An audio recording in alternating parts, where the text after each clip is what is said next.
What is up, everybody? Welcome to DFS by the Numbers. These are my Draftkings MMA picks for UFC Vegas 71. We have Curtis Blades going against Sergey Pavlovich.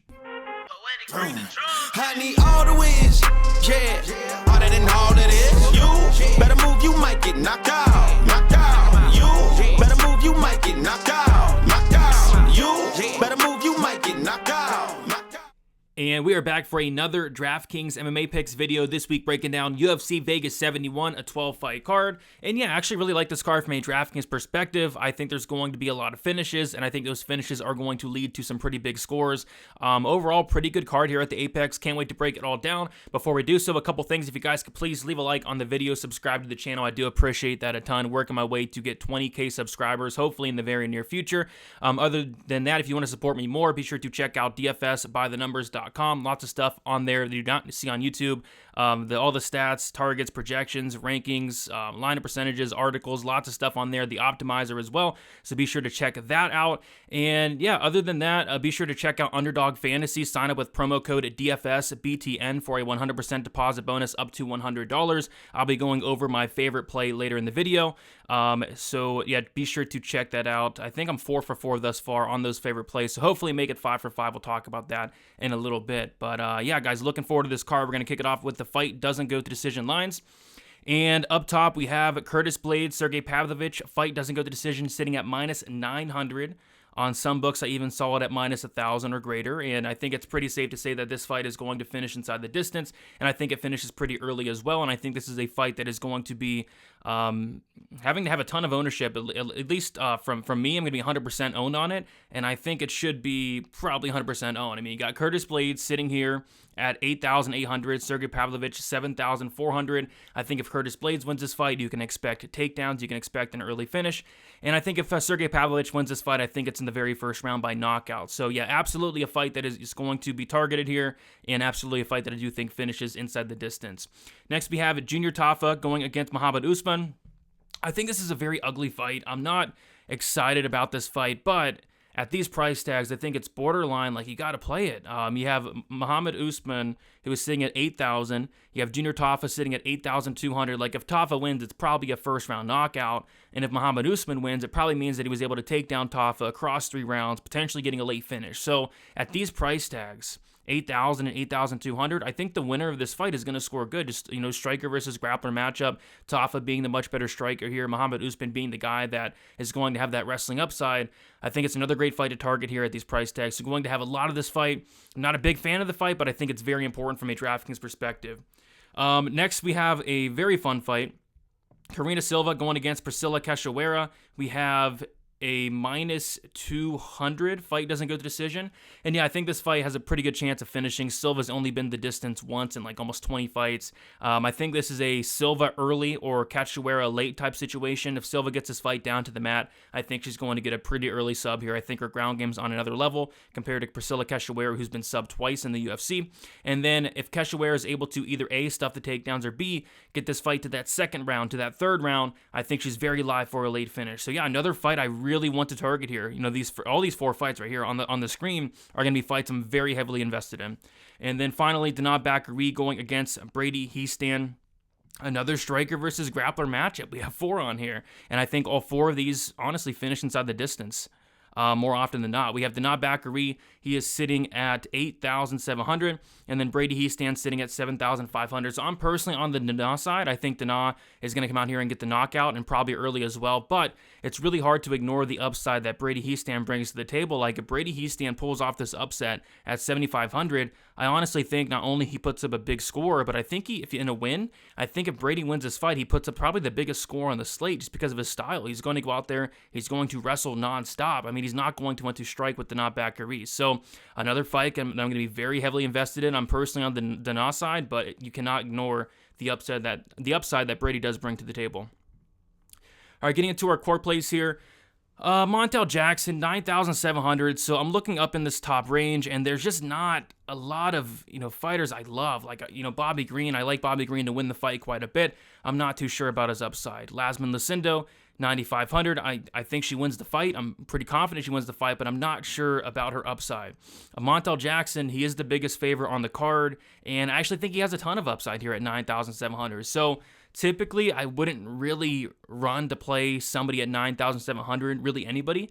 But Montel Jackson, I think, has finish upside. He could be in the first round, second round, third round. I personally think it does come early. And on top of that, he has knockdown upside. Like, this guy can go out there and rack up 3 knockdowns in a fight and put up a big score doing that. You know, this guy's 11 knockdowns in his last 5 fights. So I think he goes out there and starts his Ronnie Yahya, racks up a couple knockdowns along the way, and if he does that, he should be able to pay off that $9,700 price tag. Very expensive, but I think he's safe, and I think he does have upside, so I'm not going to shy away from him this week. Sergey Pavlovich, 7,400.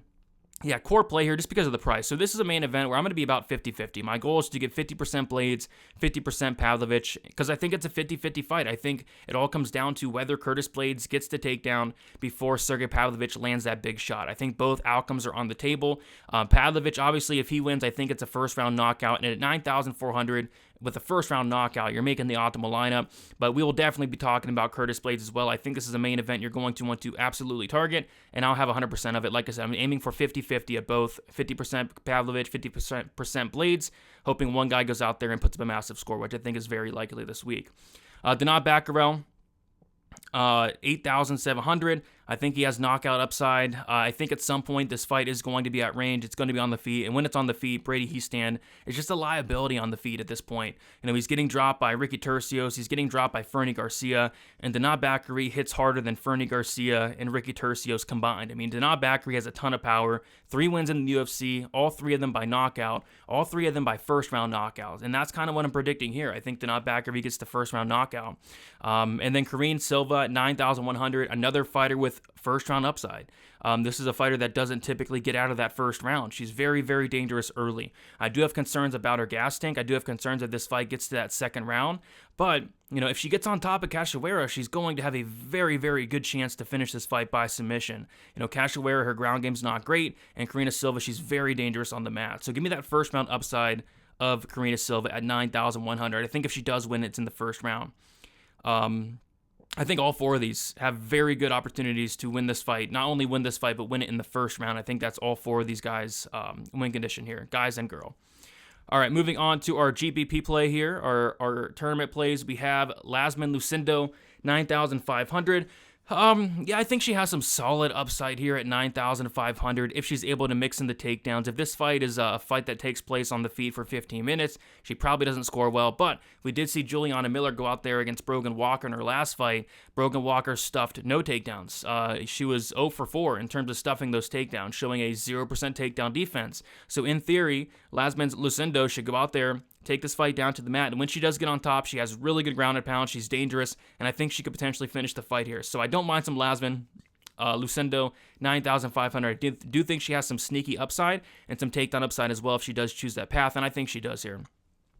Curtis Blades, 8,800. Like I said, I'm trying to go 50-50 here. I think Curtis Blades, one takedown, the fight is over. You know, we saw Sergey Pavlovich taken down by Alistar Overeem in his debut, and once he was taken down, it just looked like he quit. It looked like he had just no answer off his back, and Curtis Blades has very good ground and pound, so I could see Curtis Blades taking him down honestly just once, and that being the fight. You know, Curtis Blades just landing some ground and pound, and you know, Sergey Pavlovich looking for a way out. But like I said, it all comes down to who's able to get their way first. Does Curtis Blades get that takedown first, or does Sergey Pavlovich knock out Blades before he's able to even implement that game plan? So I think somebody's getting served here, and probably in the first round. Don't really have a strong lead one way or another, so I'm just going to go 50-50 right down the middle and hope for that big upside there, which I'd be shocked if this fight did not score well. Jeremiah Wells, 8,400. This is a guy that you're going to want to target. I think he has first round upside. This guy's very explosive. Has finished the majority of his wins. Lots of power. BJJ black belt. Has some wrestling as well. Another guy where my concern is if this fight does get, you know, past a round and a half, you know, how's his cardio going to look? Because this guy puts 110% into everything he does. But that's kind of a good thing from a DraftKings perspective. He's going to go out there. He's going to look for that early finish. He has 2 finishes in the first round in the UFC, and then 3 finishes under 1.5 rounds. And I think if he does win this fight, it's probably early as well. So give me Jeremiah Wells for that early upside here. And then Junior Tafa, we talked about him a little bit. I think if he wins, it's probably a first-round knockout as well. Yeah, lots of first-round knockout upside guys here. And yeah, Junior Tafa is another one of them. I think he's going to be on another level in terms of the striking of Muhammad Usman. I do expect Usman to go out there and wrestle, but if he doesn't, Tafa is going to be very live for that knockout. Again, 8,200 for Tafa, 8,000 for Muhammad Usman. It's an ugly fight. It's a fight that is really tough to call, in my opinion, but it's a fight that I think scores very, very well. All right, moving on to our underdog play of the week. It's going to be Montel Jackson lower on the 1.5 takedowns. If Montel Jackson's going for takedowns in this fight, we have some serious problems. He should go out there, stuff the takedowns of Rani Yahya, keep it on the feet, don't go to the ground with a 5th degree black belt in BJJ and Rani Yahya, and knock this guy out. So that's my favorite play of the week. I think we're 4 for 4 since I've started this. Use that promo code at DFSBTN Underdog Fantasy to sign up and get yourself a deposit bonus and get yourself some Montel Jackson lower on those 1.5 takedowns. If he lands even one, it would be a big mistake here in my opinion. So give me that under or the lower on Montel Jackson takedowns. All right, moving on to our live dogs. I think there's a bunch of live dogs this week. We talked about Sergey Pavlovich, Muhammad Usman, 8,000. We've talked about him a lot. If Usman wins this fight, expect wrestling, a lot of wrestling. Tafa just started his MMA career less than a year ago. The guy only has 4 fights. Nobody's really tested his takedown defense. Muhammad Usman, in theory, should go out there and do so. And if he does, I think Muhammad Usman is going to be semi-low owned. And I think if Muhammad Usman does win, expect takedowns, control time, and a late finish potentially. So I don't mind some Muhammad Usman, but again, this is a good fight to target. Bruno Silva, 7,300. I think people are very low on Bruno Silva after his last performance, just looking like complete crap against Gerald Meerschaert. Much different matchup here, and I think we're going to see a better showing at Bruno Silva. I mean, the guy has 30 fights. He's only looked that bad once, so I'm thinking it was a one-off. Maybe he came in there hurt or something, but he did look off in that fight. Going against Brad Tavares, who has been knocked out 3 times, and this just seems like it should be a lot closer, and the money line is coming in. It looks like Bruno Silva is now like plus 120, plus 125, and he's only 7,300 on DraftKings, so I think we're getting some solid value there with Bruno Silva, somebody who hits like an absolute truck, somebody with a bunch of knockouts on his record. And again, we've seen Tavares knocked out 3 times. So don't mind some Bruno Silva as a live dog this week. Matthew Semmelsberger, 7,800, a fight that probably should be targeted on either side with Wells and Semmelsberger. I kind of see this being Wells early or Semmelsberger late. And not to say Semmelsberger can't win this fight early as well. Semmelsberger has a ton of power. The only thing is Jeremiah Wells has never been knocked out. He's never been subbed. He's never been finished as a whole. But yeah, good fight to target. I'm more so on the Wells side, but Matthew Semmelsberger at 7,800 is definitely a live dog this week if this fight does get extended. Brady Hiestand, 7,500. Takedown upside, and like I said earlier, like his ceiling in a win is very high. I think one of the highest ceilings on the slate in a win, and he's 7,500. If he wins this fight, I expect well over 100 points because that means he went out there and took down Denard Bakary and did it consistently and did it across 15 minutes. Because if he strikes with Denard at any point in time, there's a solid chance he does get knocked out. So I like the upside that Brady brings to the table. Personally, I do think he gets knocked out. But if he's able to wrestle for 15 minutes without getting touched on the chin, he can put up a very big score here. So I do like some Brady Hiestand as a live dog. Other than that, I think Christos Giagos is a live dog in a sense that this should be a competitive fight, but I'm not really running to play him. And that's the other one I did want to mention. But yeah, these 4 are probably my favorite live dogs on the slate from a DraftKings perspective. Moving on to our Punt Plays, you gotta talk about Priscilla Cachoeira there. She's always a live dog. She's always somebody you want to punt, especially at 7,100. Like if she wins this fight, expect a knockout. It could come early. It could come late. Karina Silva, she does slow down after the first round, so I think if this fight does reach that second round, it's going to heavily favor somebody like Priscilla Cachoeira. So cannot ignore Priscilla Cachoeira no matter who she's fighting, unless it's Valentina. But she's always going to be live. She's always going to be there as long as she can survive the first round here on the mat. She has a very good chance to win this fight, in my opinion. I personally think Karina Silva is going to sub Cachoeira in the first round, but like I said, if she's able to survive, she's going to be very, very live here at 7,100. And then the fade, I think there's a couple, clear fades this week. I'm fading Norma Dumont, if not this whole fight. Very closely lined fight here. I don't see any finishing upside for Dumont. I see some takedown upside, but, she wasn't able to finish that Wolf chick in her last fight, who was a white belt in BJJ.